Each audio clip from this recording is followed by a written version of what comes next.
Hello, I'm just doing a quick channel update. As you can tell, I've been capturing a lot of VHS videos going back all the way to the early 1980s.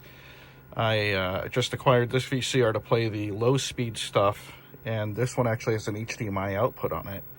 I can't use the Pro Deck because that only plays standard play tapes, but this one can play all of them.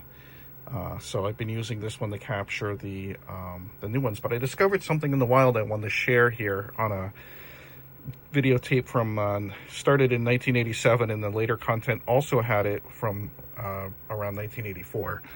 So anybody born before the year 2000 has probably seen one of these. This is a standard color bars test pattern. It's generated by this piece of equipment here, and you can select different patterns on the output that you can then use a vector scope and a waveform monitor to analyze, and it will tell you how well the signal path is performing. For example, this one here is called the multi-burst, which shows video bandwidth. So there was a trick back in the old days where, what if you wanted to have this pattern going while the station was on the air and just showing regular programming? And this is what I discovered on one of these old tapes. So I'll start playing here.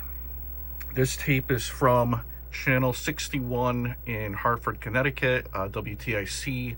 It was recorded around 1987 from what I can tell. And this waveform monitor has a ability to zoom in on a specific line. And if you look at that line, so the lines of television are showing up in the top corner here. See that number where it says 15, 16, 17? If I scroll down enough here, this is just into the video that you can see on the screen. But above the picture, there's a number of lines that are kind of not part of the picture. They're part of what's called the vertical blanking interval. Most commonly known line stuff that goes up there is things like closed captioning. There's actually no closed captioning information on this video, but there is. If you scroll through here, that kind of looks like a test pattern on one line. And if we go down to line 15 or 14 even, that kind of looks just like that pattern that we were just looking, but it's just one line. And you might say to yourself, well, can you see these? And the answer is yes. If you just adjust the vertical hold, you can see up at the top there above the picture all the funkiness of the different patterns that they have. So they have a line that's like color bars, they have a line that's a multi-burst, and they might have a couple of other patterns. I forget the names of them. Yeah, you can see them right there above the picture.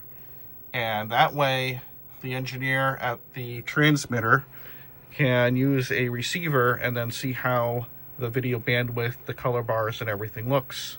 And that was a trick that they used to use back in the old days. Tektronix made several different pattern generators that can insert that. And apparently this was kind of widely used, because I saw this both on a tape from 1987, Hartford, Connecticut. I also saw it on WNBC TV, Channel 4, probably around 84, 85, also had it. Anyways, I thought that that was just kind of interesting that this little hidden test pattern has been hiding there for 40 years, and I just discovered it. Bye, everybody.